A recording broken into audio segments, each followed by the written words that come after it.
రాష్ట్రంలో RR tax Revanth సర్కార్పై Modi సంచలన ఆరోపణలు. రాష్ట్రంలో దోచుకుని నల్లధనాన్ని ఢిల్లీకి పంపుతున్నారు, పరిశ్రమల నుంచి వసూలు చేస్తున్నారు, ప్రజలను ఆర్థికంగా ధ్వంసం చేస్తున్నారు. చర్చనీయాంశంగా మారిన మోడీ వ్యాఖ్యలు. ఆర్ఆర్ ట్యాక్స్ తో చెడ్డ పేరు అని చెప్పేసి ఒక వార్తని ప్రధానంగా తీసుకోవడం జరిగింది. ప్రధానమంత్రి నరేంద్ర మోడీ సంచలన వ్యాఖ్యలు చేశారు. రాష్ట్రంలో ఆర్ఆర్ ట్యాక్స్ పేరుతో వసూలు చేస్తున్నారని ఆరోపించారు.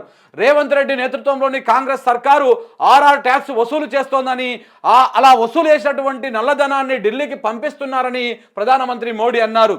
జహీరాబాద్ సభలో ఆయన ఈ వ్యాఖ్యలు చేశారు. తెలుగు చిత్ర పరిశ్రమ త్రిబుల్ లాంటి గొప్ప హిట్ సినిమాను ఇస్తే తెలంగాణ ప్రజలకు కాంగ్రెస్ ఆర్ఆర్ ట్యాక్స్ ఇచ్చిందని ఆరోపించారు. RRR దేశానికి వన్నె తెస్తే ఆర్ఆర్ ట్యాక్స్ చెడ్డ పేరు తెస్తుందని అన్నారు. రాష్ట్రంలోని పరిశ్రమల నుంచి బలవంతంగా వసూళ్లు చేస్తున్నారని, ఒకసారి ఇక్కడ చూడండి, మొత్తం వసూళ్లు చేస్తున్నారని మోడీ అన్నారు. అందులోంచి కొంత శాతం ఆర్ఆర్ ట్యాక్స్ రూపంలో వెళ్తోందని సంచలన ఆరోపణలు చేశారు. ఇది ప్రజలను ఆర్థికంగా ధ్వంసం చేస్తుందన్న ఆయన దీనికి ముగింపు పలకాల్సినటువంటి అవసరం ఉందని పిలుపునిచ్చారు. కొన్ని నెలలుగా రాష్ట్రంలో ఆర్ఆర్ ట్యాక్స్, బి ట్యాక్సులు వసూలు జరుగుతున్నాయన్న ఆరోపణలు వస్తూ ఉన్నాయి. రాష్ట్ర ప్రభుత్వంలో కీలక స్థానాల్లో ఉన్నటువంటి వ్యక్తులే ఈ పని చేస్తున్నారని విపక్షాలు అంటున్నాయి. ఈ నేపథ్యంలో రాష్ట్రానికి వచ్చిన ప్రధానమంత్రి నరేంద్ర మోడీ ఆర్ఆర్ ట్యాక్స్ వసూళ్లపైన మాట్లాడారు. అయితే ప్రధాని స్థాయిలో అవినీతి విషయం తెలిసినా ఎందుకు చర్యలు తీసుకోవడం లేదనేటువంటిది ఇప్పుడు చర్చనీయాంశంగా మారింది.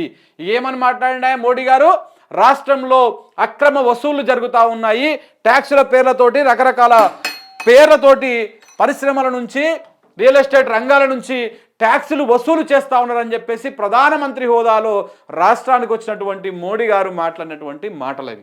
సో అల్లాటప్పాగా ఏ గల్లీ లీడరో లేకపోతే ఏ స్థానిక నాయకుడో మాట్లాడినటువంటి మాట కాదు. ఈ దేశాన్ని గత 10 సంవత్సరాల నుంచి ఏలుతున్నటువంటి ప్రధానమంత్రి మోడీ గారు మాట్లాడినటువంటి మాట అది.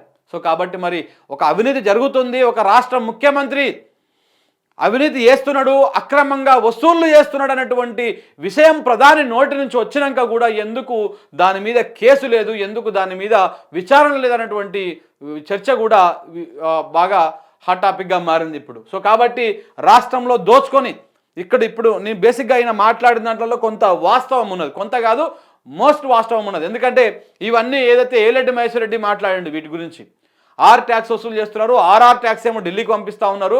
ఈ ఆర్ఆర్ ట్యాక్స్ ఢిల్లీకి పంపించే దాని మీద జిఎస్టీలు, టీడీఎస్లు కట్ చేసి మన హిల్స్ రెడ్డి దోసుకొని తింటా ఉన్నాడు అని చెప్పేసి ఏలెడ్డి మహేశ్వర్ రెడ్డి లాంటి వాళ్ళు బీజేపీ నాయకులు మాట్లాడారు బహిరంగంగానే. ఇక దాంతోపాటు మళ్ళీ ఒకరోజు బీ ట్యాక్స్ గురించి కూడా మాట్లాడడం జరిగింది. ఈ బీ ట్యాక్స్ ఏంటంటే ప్రతి బిల్లు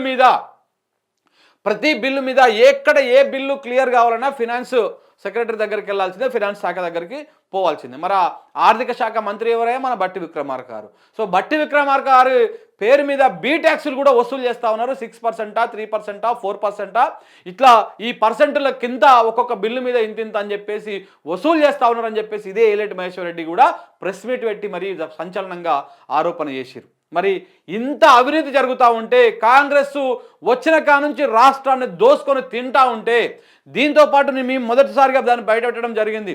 రైతు బంధు పైసలు ఎక్కడ పోయినాయి?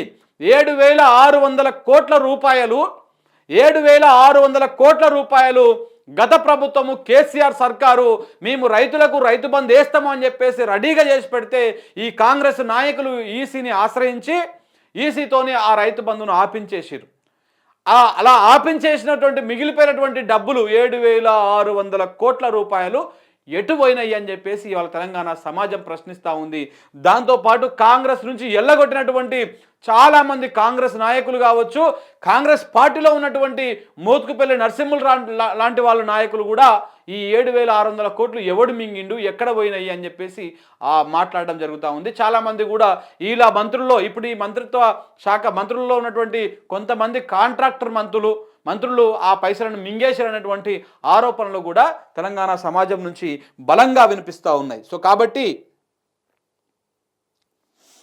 కాబట్టి ఈ విషయాలను మరి రేవంత్ రెడ్డి మీద ఈ ఆరోపణలు, లేకపోతే బట్టి విక్రమార్క మీద ఈ ఆరోపణలు, రైతు బంధు మింగినటువంటి మంత్రుల మీద కూడా ఆరోపణలు వచ్చి స్వయంగా మన ప్రధానమంత్రి మోడీ గారు వచ్చి కూడా ఇక్కడ ఆరోపణ చేసిపోయినాక కూడా ఎందుకు దర్యాప్తు జరగడం లేదు, ఎందుకు ఈడీలు సిబిఐలు ఇప్పుడు మన రేవంత్ మీదకి వీళ్ళ మీదకి రావడం లేదనేది ప్రధానమైనటువంటి క్వశ్చన్ మిత్రులారా.